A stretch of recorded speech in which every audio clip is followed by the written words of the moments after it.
That's how one is watching. Everything is recording. There we go. It's business. Welcome back to No Show Joe, the series where we show Lucas the movies that they missed out on the first time around. I've missed you, internet! And they missed you too. They missed you too. Did they? Yeah. And you may notice that we have somebody extra today. We have a third. Hello. He's replaced George just for today. George is just taking a bit of sabbatical. You know, he needs to rest his bones. This is Niall, aka Nezzalonius. Hello. You may recognise the name as the gentleman who has been providing the channel with all of the artwork, and just from posts that I've made trying to promote his artwork because he never does it himself. I'm really bad at He's so self-promotion. bad at it. He is. Go follow him. But really, who isn't bad at I know. self-promotion? Anyway. Yes, go follow him on Twitter. Go follow him on Instagram. Encourage him. And he is joining us today because we're actually watching a movie that both myself and Lucas have seen, but Nezzalonius never has. Tell the folks at home what movie you've never seen. I've never seen Rocky Horror Picture Show. The Rocky Horror Picture Show. I know. It was very nearly a deal breaker, but you know, it's like I can help him. I can fix him. So, Niall. Yeah. What do you know about Rocky Horror? So I know the lips thing. Mm-hmm. I know Tim Curry's in it. Mm-hmm. I know there's a bunch of drag, and I know the time warp. Okay. That is about it. Okay. Do you know how to do the time warp? No, but I know we have to do it again. That's all I know. Yeah. Yeah. Okay, right. Let's get to it. Yeah. Let's go. Ah, yes, the famous Denton Castles. Okay. I think the plan is just to do as you do.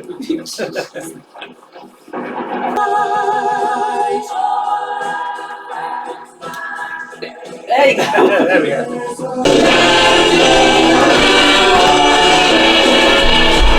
Then the drugs kicked in, everyone dropped. Classy. Again, Richard O'Brien's not even in this film, he's just on set. He's not acting, that's just Richard O'Brien. He's just around. Secret to life itself. I read a book once that had a very similar kind of main character. Yeah, I think I've also read the same one. Yeah. And I vaguely recall it not going very well for the main character there. Yeah. Just like that, I forgot about the murder. You see, Eddie happens to be my nephew.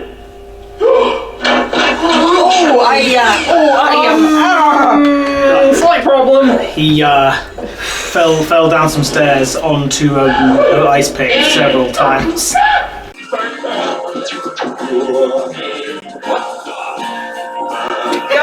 Yeah. Oh, okay. Yeah. Yeah. Yeah, this just took a bit of a jump. Whatever happened to Fairy? Oh, she died. That delicate satin. He interrupts the song. Oh my god, when? Whoa. Huge improve. When did that happen? Help me, mommy. Yeah, I'm your mummy now.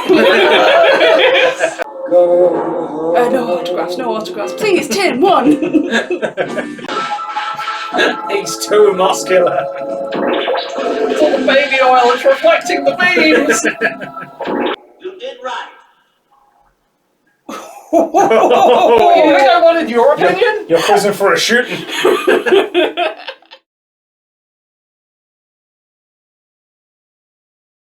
Okay, so we have just finished watching Rocky Horror Picture Yes. Show, and for now that was your first ever viewing.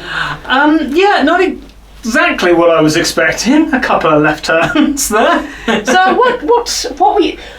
What were you Yeah, expecting? what were you Well, I knew it was expecting? going to be a bit odd. Yeah. But I thought it was like crazy party at the mansion sort of thing. Yeah. I wasn't expecting the Medusa petrification turned to statues. Let's make my own boyfriend thing. Let's turn us out we're aliens.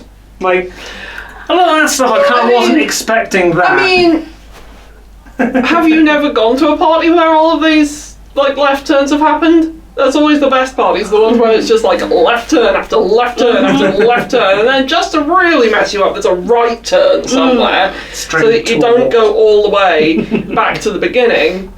But I really enjoyed it. I thought it was great fun, and songs were good, and just a bit of a laugh and just good fun. But wasn't expecting some of those turns. Does the plot matter? Yes and no. Yeah. Like, the plot does matter. The plot matters in that it needs to happen for the actual main part of the show to happen. But once everyone's in the same place, I stop caring about the plot. I'm just I'm just here to watch. Like, keep arms inside, bars down. Yeah, arms inside, bars down. No, throwing your arms up and screaming as you go down the thing. Right. You're in for the ride now. Yeah. Just sit and watch the, quite frankly, very attractive people on stage. Even Richard O'Brien, in his weird way. Mm-hmm. The BBC needs to snap Richard O'Brien up for a Doctor Who villain or something like that, I can see it definitely. Yeah. Okay, no, seriously, if there's anybody who has any kind of contact with the BBC right now, this is our petition for you to snap up Richard O'Brien, Christmas special, Doctor Who, make him the villain, do it! Yeah. Yes. Do it! Yeah. Be as weird as you want, be completely nuts. Do it! Mm-hmm. I have not watched Doctor Who since David Tennant wasn't in it anymore because I was 15 and David Tennant could still hit it if you're watching it. There's a reason he's come back. Right? Just so he could seduce Lucas. Just beautiful man. Rocky Horror is kind of like the cult movie because when it first came out, it did not do well. Like, people were not going to go see it, and then they did a little trick where they did midnight screenings. That is where it all took off. Yeah. The cult following started, and word of mouth, all this sort of thing. And people started dressing up to go see it. People started performing along with the movie because they'd seen it so many times. So Rocky Horror is the benchmark for cult movies. With Rocky Horror, obviously, with certain goings-ons in the world today. I do love that a musical from 50 years ago, because it was 50 years ago now. Yeah, wild. Happy birthday, Rocky. Happy birthday. Yeah. 50 years ago, still so goddamn relevant, still so subversive at the same time as well. And even when it has older terminology, you've got transsexual, you've got transvestite, which are words that they've sort of fallen to the wayside quite a lot. But that was what they were using at the time. Yeah. And it's like, contextually, it's like this was just a film that straight up did not shy away from these words that people were kind of like about at the time, and unfortunately still are. Yes. Yeah. And so, get it together, UK. And yet somehow them still using it now in the musical using it. Somehow it's like it doesn't even feel dated. It somehow still retains that. It's because the people using it are the people it would have been hurled as a slur towards. It is people who are allowed to reclaim those terms. At least in the context of the movie, because that's where they're all from. Yes, exactly. You see Tim Curry standing there saying, "Sweet transvestite." Yeah. And again, even though it's such a dated term, it still holds that wonderful sort of rebellion and edge and like. I know that there are people who don't want me to be like happy and bombastic and existing in front of you. But I'm here, and this is what I am. Yes, I am a sweet transvestite. I'm a sweet transvestite. I'm the sweetest transvestite you will ever meet in your life. Question the things that you never thought that you actually would question. The things that you were told from day dot. And it's just like, no, it's always worth questioning it. And at the end, if you find out that actually you are exactly what those things are, then you can approach it with so much more intention. Yes. And you can just be like, I have actually put thought into this. I can be way more authentic with this. I can And it teaches, like, it allows you to develop so much more empathy because you actually kind of gone through the process of questioning it and thinking about it and being like, hey, what if I actually am not? That's why the movie ending is a bit of a downer, but, and I'm not allowed to say too much, but it does differentiate from the stage show. And the stage show ending is a tad different, just a little bit, not a huge amount, but different enough that, like you say, you when you're allowed to have a question mark in your life, rather than being given absolutes, rather than being given the binary, rather than being given the rules, when you're allowed to have that question mark in your life, you're able to understand yourself and the people around you so much better. And it may not all be like sunshine and roses, but at the end of it, you can come out of it stronger. Again, I can't say too much because you haven't seen the stage show. He's going to see it in a few days. We'll be revisiting this conversation. Yes, God, it just like it's 50 years old and it's still so goddamn relevant, especially because if these bans go through, productions of Rocky Horror cannot happen. They just can't be put on. So something that is 50 years old. And there's been a huge source of comfort and community to people who don't find it everywhere because the world is hostile. You must never let people take that away from you because your art and your identity are so melded together that when they try and attack one, they are attacking the other. They are clearly attacking the other. They're like this. Yes. So it's art, that's identity. They're like this. If they were coming from freedom of expression and they worded it like that, you would be furious and you would be up in arms and you would be fighting it. That's what they're doing. But because it's a different group that doesn't involve me, then that's fine. I'll just let that happen. It doesn't affect me, so why should I fight for it? No. If you don't, they'll take yours next. They'll take more. Yeah, because now they see that they can take one form of expression. They'll take more forms of expression, more forms of art, more forms of identity. And then everybody will be beige and nobody likes beige. Exactly. You're like, do you want to live in a world of beige? I can't remember the exact quote, and I'm sure it's from Dead Poets Society, which I've never actually watched. Nobody's watched it. Just everybody quotes it. It's the whole the sciences, engineering, math, all this sort of thing. This is the things that we need to be able to live, but the arts are what make life worth living. Yes.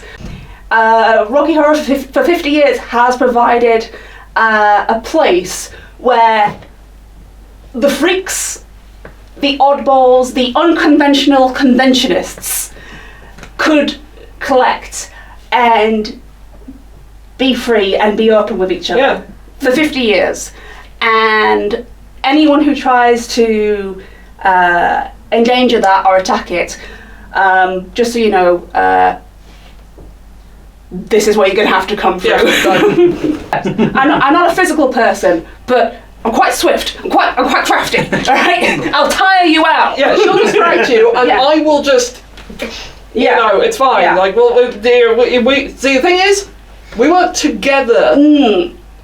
See, I'm like here, like check this out, and behind you is just Lucas, just like about to it's Lucas with the steel chair.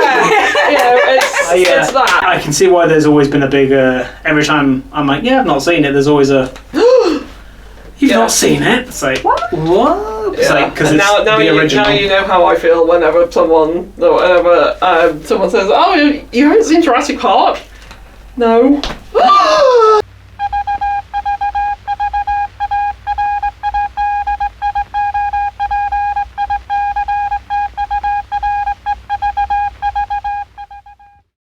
Thank you for joining us. Thank you for joining us. Happy to be here.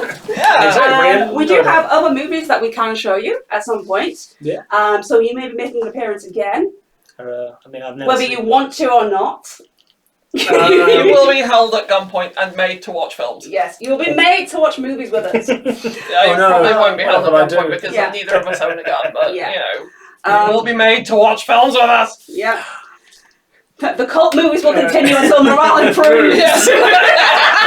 I get to lord it over someone that I've seen something because I have never watched a movie in my life, apparently, according to pop culture, but I have seen this one. This is what power feels like. Do you feel edified? Oh yes. Excellent. Wonderful. That was the goal here. Yeah. To broaden his experiences, broaden his horizons.